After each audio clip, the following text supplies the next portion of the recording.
ಹೇ bro, ನೀವು ಬೆಳಿಗ್ಗೆ ಎದ್ದ ತಕ್ಷಣ ಈ ತರ ಟೀ ಕಾಫಿ ಕುಡಿತೀರಾ? ಹಾಗಾದ್ರೆ ಒಂದ್ ನಿಮಿಷದನ್ನ ಕೇಳಿಸ್ಕೊಳ್ಳಿ. ನೀವು ನಿಮಗೆ ಗೊತ್ತಿಲ್ದೇನೆ ನಿಮ್ಮ ಹೊಟ್ಟೆನ ಹಾಳು ಮಾಡ್ಕೊಂತಿದ್ದೀರಾ. ಹೇಗಂತ ಸಿಂಪಲ್ ಆಗಿ ಹೇಳ್ತೀನಿ, ಕೇಳಿಸ್ಕೊಳ್ಳಿ. ಹೈ ಫ್ರೆಂಡ್ಸ್, ಇದು ಅಕೌಂಟಿನ ಫಸ್ಟ್ ಹೆಲ್ತ್ ಕಂಟೆಂಟ್ ವಿಡಿಯೋ ಇಷ್ಟ ಆದ್ರೆ ಒಂದು ಲೈಕ್ ಮಾಡಿ.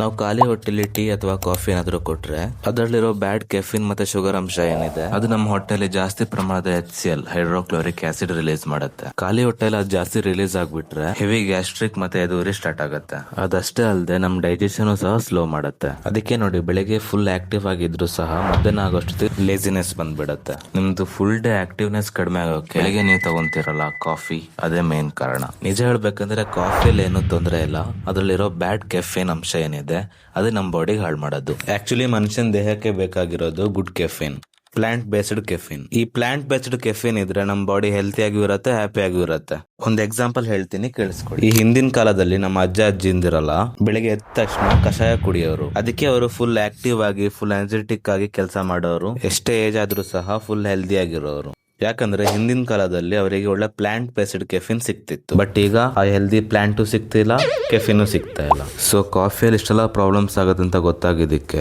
ಮಾರ್ನಿಂಗ್ ಕಾಫಿ ಬದಲು ಕುಡಿಯಕ್ಕೆ ಒಂದು ಅಮೇಜಿಂಗ್ ಎನರ್ಜಿ ಡ್ರಿಂಕ್ ರೆಡಿ ಮಾಡ್ಕೊಂಡಿದೀನಿ. ಸೊ ಇದರಲ್ಲಿ ಒಬ್ಬ ಮನುಷ್ಯನ ಬಾಡಿಗೆ ಎಷ್ಟು ಕೆಫಿನ್ ಬೇಕು ಪರ್ ಸರ್ವ್ ಅಲ್ಲಿ ಅಷ್ಟೇ ಕೆಫಿನ್ ಸಿಗೋಂಗೆ ರೆಡಿ ಮಾಡ್ಕೊಂಡಿದೀನಿ. ಇದು ಫುಲ್ ಲೋ ಕ್ಯಾಲೋರಿ ಇರೋದ್ರಿಂದ ಡೇ ಫುಲ್ ಎನರ್ಜೆಟಿಕ್ ಆಗಿ ಮತ್ತೆ ಆಕ್ಟಿವ್ ಆಗಿರೋಕೆ ಸಪೋರ್ಟ್ ಮಾಡ್ತಿದೆ. ನಿಮಗೂ ಸಹ ಅದರ ರೆಸಿಪಿ ಏನಾದ್ರು ಬೇಕಿದ್ರೆ ನಂಗೆ ರೆಸಿಪಿ ಅಂತ ಕಮೆಂಟ್ ಮಾಡಿ, ನಾನು ನಿಮಗೆ ಪರ್ಸನಲ್ ಆಗಿ ಶೇರ್ ಮಾಡ್ತೀನಿ. ಓಕೆ ಬಾಯ್, ಸಿಗೋಣ ನೆಕ್ಸ್ಟ್ ವಿಡಿಯೋದಲ್ಲಿ.